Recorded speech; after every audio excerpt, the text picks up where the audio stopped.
Hello, lovely people. So we're on chapter 16 of Max Heindel's Rosicrucian Cosmo Conception, Future Development and Initiation. The 7 Days of Creation. The Rosicrucian speaks of the Earth period as Mars-Mercury. The great creative day of manifestation is embodied in the names of the days of the week, for our weekdays have been named after the evolutionary stages through which the virgin spirits pass in their pilgrimage through matter. Saturday corresponds to the Saturn period and is ruled by Saturn. Sunday, the Sun period, ruled by the Sun. Monday corresponds to the Moon period and is ruled by the Moon. Tuesday corresponds to the first half of the Earth period and is ruled by Mars. Wednesday corresponds to the second half of the Earth period and is ruled by Mercury. Thursday corresponds to the Jupiter period and is ruled by Jupiter. And Friday corresponds to the Venus period and is ruled by Venus. The Vulcan period is the last period of our scheme of evolution. The quintessence of all the preceding periods is extracted by the recapitulation of spiral after spiral. No new work is done until the very last revolution on the very last globe, and then only in the 7th epoch. Therefore, the Vulcan period may be said to correspond to the week, which includes all the 7 days. The claim of astrologers that the days of the week are ruled by the particular planet for which they are named is well founded. The ancients were also familiar with this occult knowledge, as is shown in their mythologies, in which the names of the gods are associated with the days of the week. Saturday is plainly Saturn's day. Sunday is correlated to the sun, Monday to the moon. The Latins call Tuesday Dies Martis, which obviously shows its connection with Mars, the god of war. The name Tuesday is derived from Tyrstag, Tyr or Tyre, being the name of the Norse god of war. Wednesday was Wotansdag, from Wotan, also a Norse god. It's called Dies Mercurii by the Latins, showing its association with Mercury as given in our list. Thursday or Thorsdag is named for Thor, the Norse god of thunder, and is called Dies Jovis by the Latins under the thunder god Jove or Jupiter.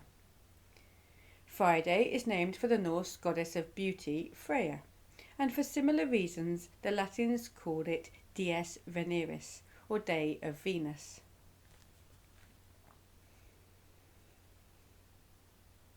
These names of periods have nothing to do with the physical planets, but refer to past, present or future incarnations of the Earth. For, again, applying the Hermetic axiom, as above so below, the macrocosm must have its incarnations as well as the microcosm, man. Occult science teaches that there are 777 incarnations, but that does not mean that the Earth undergoes 777 metamorphoses. It means that the evolving life makes 7 revolutions around the 7 globes of the 7 worlds. This pilgrimage of involution and evolution, including the shortcut of initiation, is embodied in the caduceus, or staff of Mercury, so called because this occult symbol indicates the path of initiation, which has been open to man only since the beginning of the Mercury half of the Earth period. Some of the lesser mysteries were given to the earlier Lemurians and Atlanteans, but not the 4 great initiations. The black serpent on diagram 15 of this book indicates the winding cyclic path of involution, comprising the Saturn, Sun and Moon periods, and the Mars half of the Earth period, during which the evolving life built its vehicles, not becoming fully awake and clearly conscious of the outside world until the latter part of the Atlantean epoch. The white serpent represents the path that the human race will follow through the Mercury half of the Earth period, and the Jupiter, Venus and Vulcan periods, during which pilgrimage man's consciousness will expand into that of an omniscient creative intelligence. The serpentine path is the path followed by the great majority, but the staff of Mercury around which the serpents twine shows the straight and narrow way. The path of initiation, which enables those who walk therein to accomplish in a few short lives that which it requires millions of years for the majority of mankind to accomplish. It need scarcely be said that no description of the initiatory ceremonies can be given, as the first vow of the initiate is silence. But even if permissible, it wouldn't be important. What concerns us is getting a bird's eye view of the evolutionary path to ascertain the results of the ceremonies. The whole result of initiation is to give to the spiritually aspiring an opportunity to develop the higher faculties and powers in a short time by severe training, and thereby gaining the expansion of consciousness that all mankind will surely possess eventually, but which the vast majority choose to acquire through the slow process of ordinary evolution. We may know the states of consciousness and their concomitant powers attained by the candidate as he passes through successive great initiations, provided we know what those future states and powers will be for humanity in general. Some hints have been given, and more may be logically deduced by an application of the law of correspondences, to give a fairly rounded picture of the evolution in store for all of us, and the magnitude of the great steps in initiation. To do this, it may help us to glance back over the steps by which the consciousness of man has been evolved through the various periods. We remember that during the Saturn period, the unconsciousness of man was similar to that of the dense body when plunged into the deepest trance condition. This was succeeded in the Sun period by a dreamless sleep consciousness. In the Moon period, the first glimmering of waking showed itself in inward pictures of outward things. The entire consciousness consisted of such inward representations of external objects, colours or sounds. At last, in the latter part of the Atlantean epoch, this picture consciousness, in which objects could be observed outside, clearly and distinctly outlined in space. And when this objective consciousness was attained, man became aware of an outside world, and for the first time thoroughly realised the difference between self and others. He then realised his separateness, and thenceforth the I consciousness, egoism, became paramount.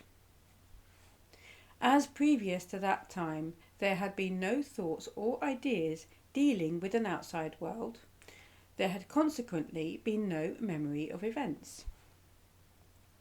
The change from the internal picture consciousness to the objective self-consciousness was effected by a very slow process commensurate with its magnitude, lasting from the existence on globe C in the third revolution of the Moon period until the latter part of the Atlantean epoch. During that time, the evolving life passed through 4 great stages of animal-like development before reaching the human stage. These steps of the past correspond to 4 stages yet to be passed through, and to the 4 initiations.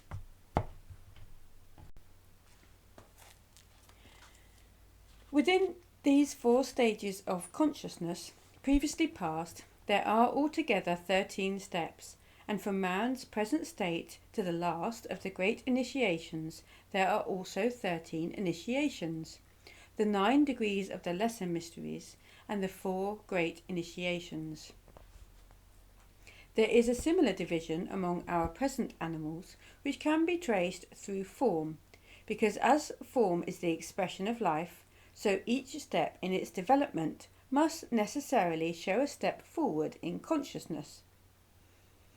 Cuvier was the first to divide the animal kingdom into 4 primary classes, but was not so successful in his division of these classes into subclasses.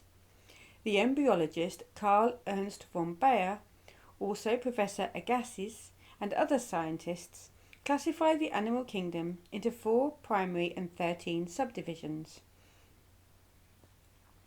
Radiates, mollusks, articulates, and vertebrates. The first 3 divisions correspond to the remaining 3 revolutions of the Mercury half of the Earth period, and their 9 steps correspond to the 9 degrees of the lesser mysteries, which will have been taken by humanity in general when it's reached the middle of the last revolutions of the Earth period. The 4th division, the vertebrates, in the list of the advancing animal kingdom has 4 subdivisions: fishes, reptiles, birds, and mammals.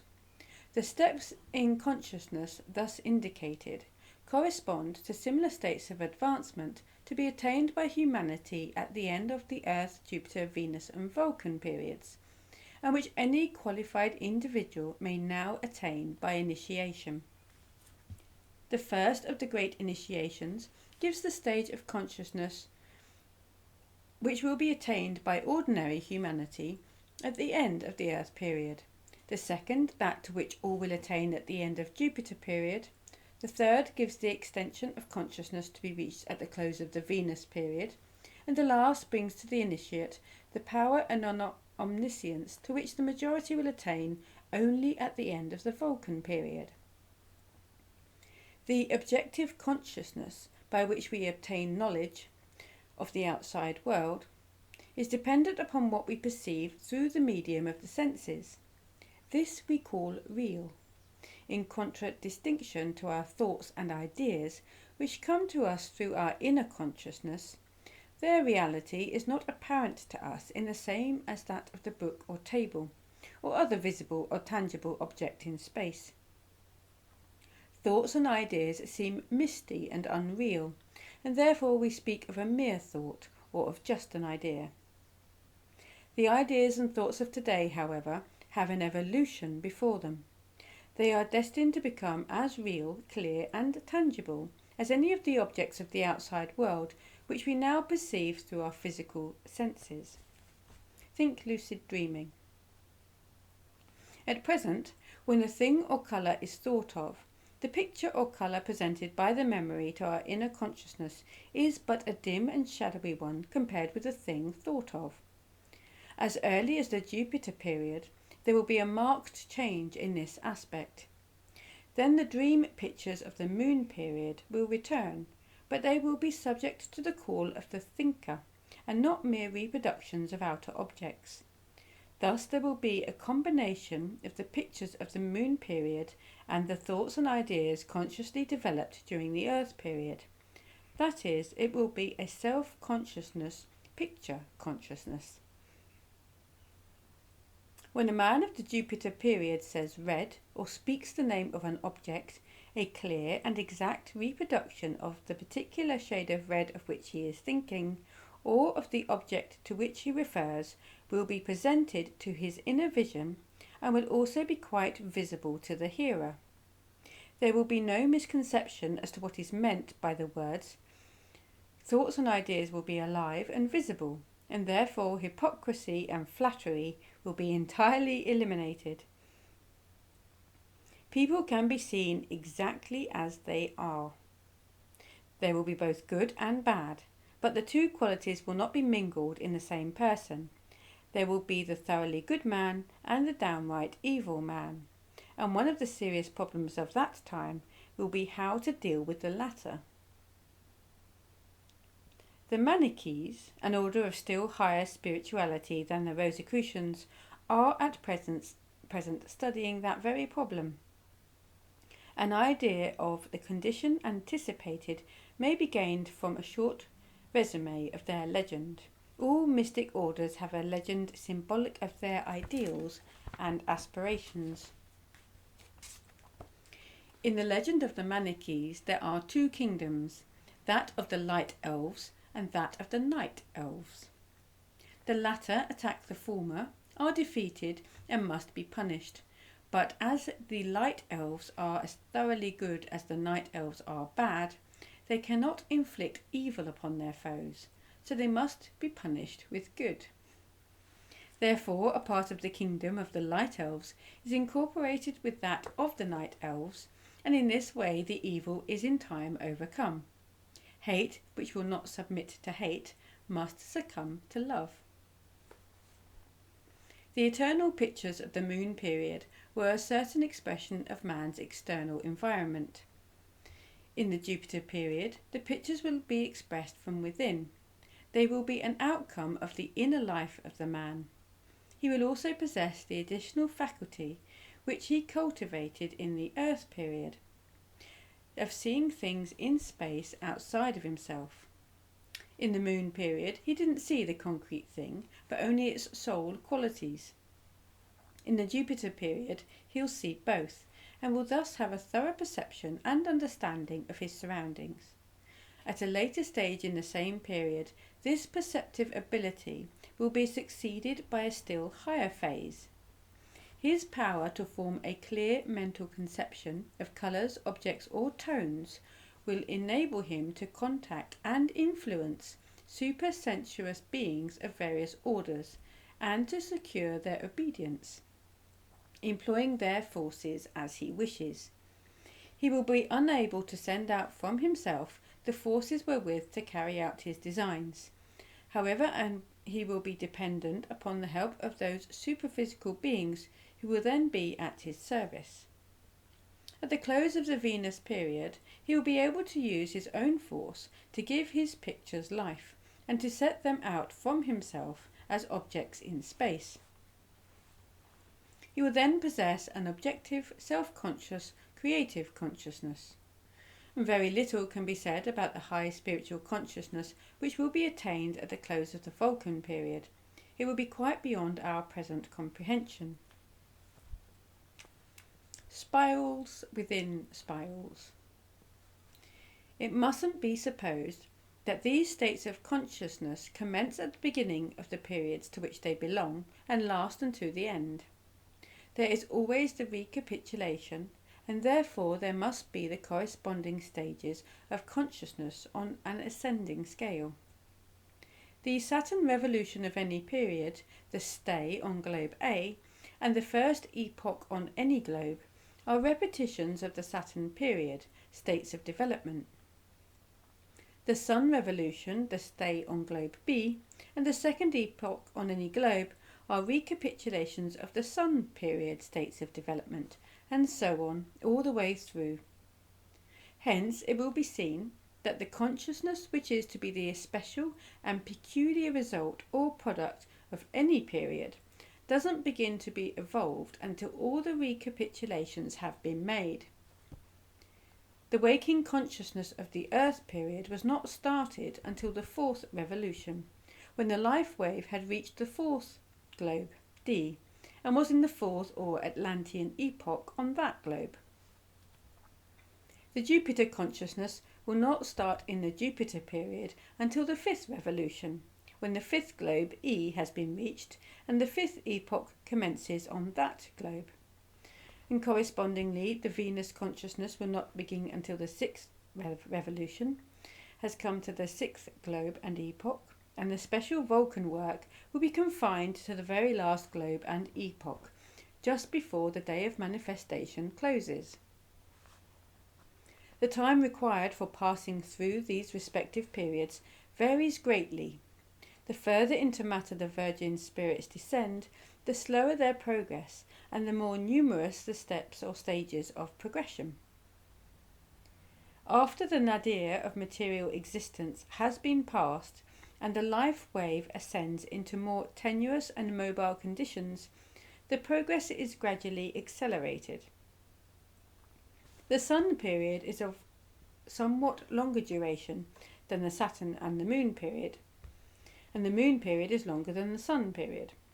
The Mars or first half of the Earth period is the longest half of any period, and then the time begins to shorten again, so that the Mercury half of the Earth period, the latter 3.5 revolutions, will occupy less time than the Mars half.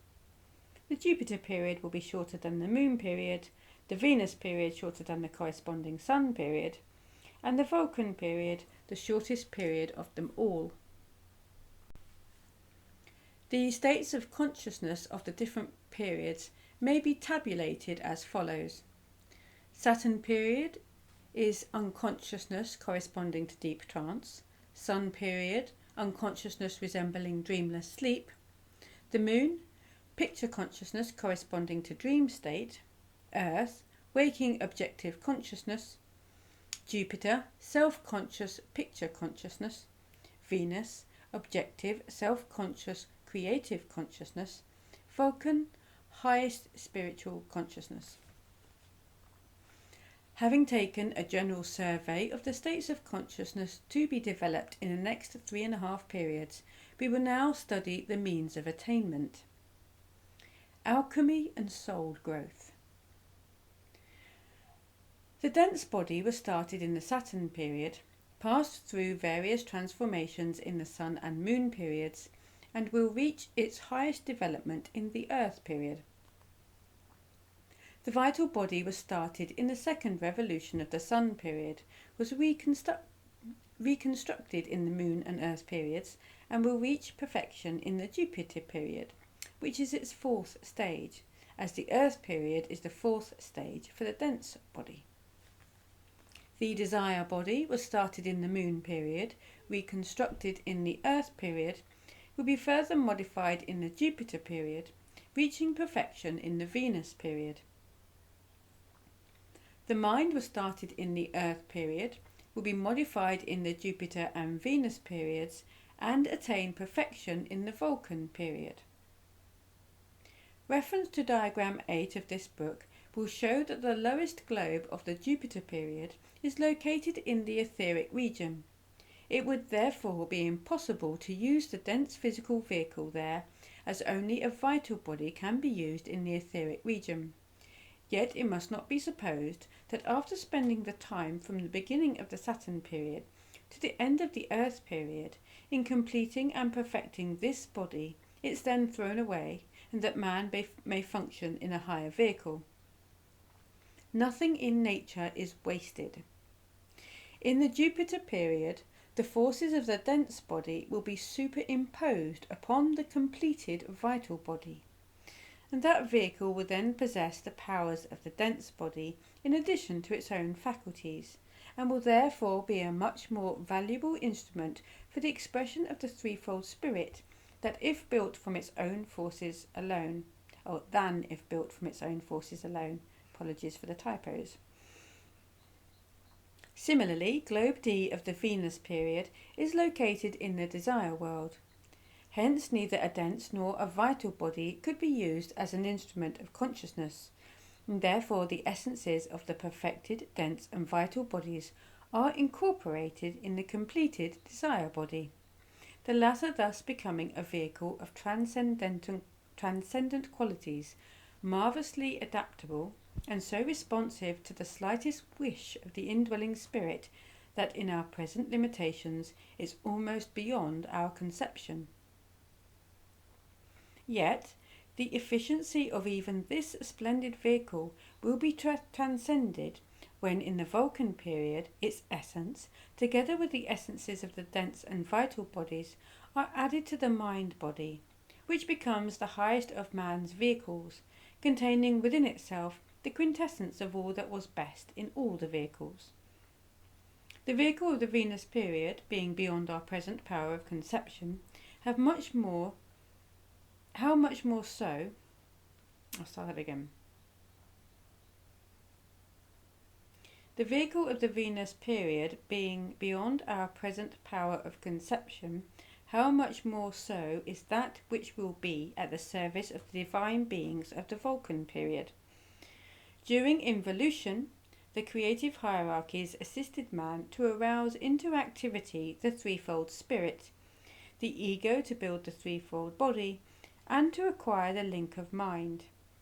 Now, however, on the seventh day, to use the language of the Bible, God rests. Man must work out his own salvation. The threefold spirit must complete the working out of the plan begun by the gods. The human spirit, which was awakened during involution in the moon period, will be the most prominent of the three aspects of the spirit in the evolution of the Jupiter period, which is the corresponding period on the upward arc of the spiral. The life spirit, which was started into activity in the Sun period, will manifest its principal activity in the corresponding Venus period, and the particular influences of the divine spirit will be strongest in the Vulcan period, because it was vivified in the corresponding Saturn period. All three aspects of the spirit are active all the time during evolution, but the principal activity of each aspect will be unfolded in those particular periods because the work to be done there is its special work.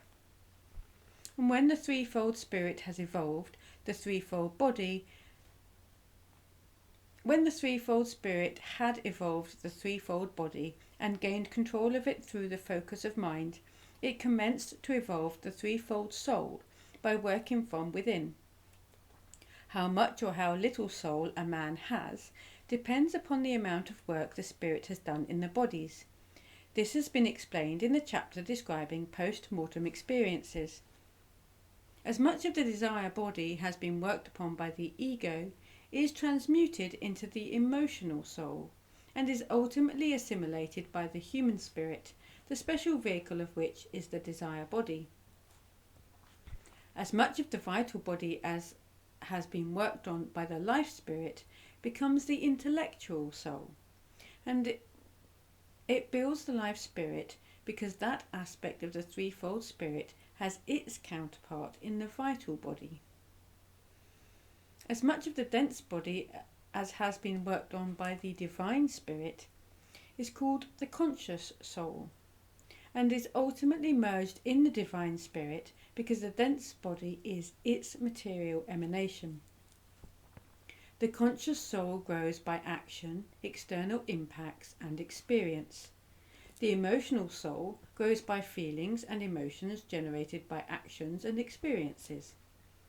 The intellectual soul, as mediator between the other two, grows by the exercise of memory, by which it links together past and present experiences and the feelings engendered thereby, thus creating sympathy, antipathy, which could not exist apart from memory, because the feelings resulting from experience alone would be evanescent.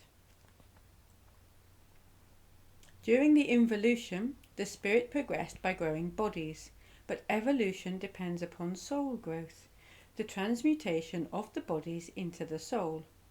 The soul is, so to say, the quintessence, the power or force of the body, and when a body has been completely built and brought to perfection through the stages and periods as described above, the soul is fully extracted therefrom and is absorbed by one of the three aspects of the spirit which generated the body in the first place. Thus, the conscious soul will be absorbed by the divine spirit in the 7th revolution of the Jupiter period.